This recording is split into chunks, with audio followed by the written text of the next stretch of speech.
сейчас вы глядите без Бога. Такая нищета. И она будет увеличиваться. Грех будет возрастать, ибо повелело небо, а земля только будет исполнять. Почему оно повелело? Да по грехам же нашим. Покаетесь, прибавлю дней ваших.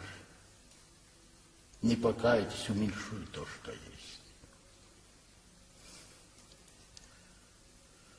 Батюшка, а в ближайшее время, вот как вы думаете, что вообще Россию ждет, народ русский? Человечество себе уготовывает гибель саму себе. Будут бедствия по местам, это только, что мы видим сейчас из нас, это только начало, да еще и начало нельзя назвать. С каждым днем будет все больше и больше и больше. По местам. Завершить это моровая язва, повально. Сразу будут хоронить людей, а потом не в селах будут и хоронить. И города будут задыхаться в своем смраде.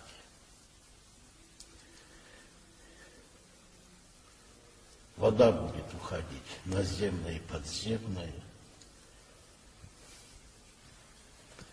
с колоссальной скоростью. И не будет человека радовать. Эта жизнь будет на земле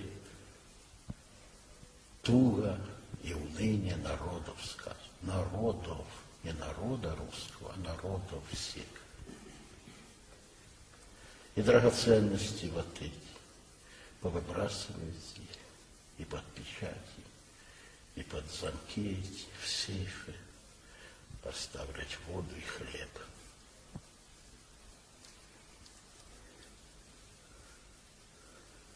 Покуда приносится жертва, покуда служится литургия, покуда земля будет прозябать. Когда слуга проклятого явится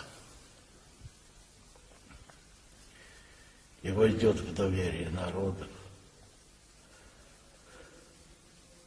это будет проходить 1,5 года, а через 1,5 года закроют православный храм.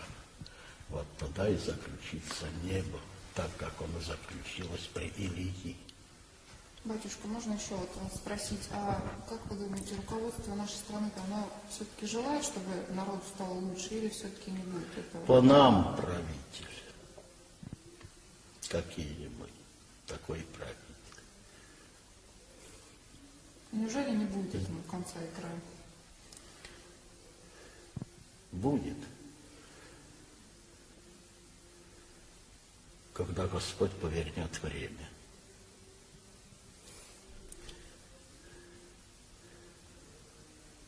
Когда до горя, тогда все до Бога. Потому в тесноте уже жесткой уздой придем мы в церковь к Богу. Будут молиться те, кто и не думал молиться, и не пойдут, а побегут. Еще не пришло время немного. А после нынешнего руководителя-то будет еще кто-нибудь лучше, хуже? Не ожидайте лучшего.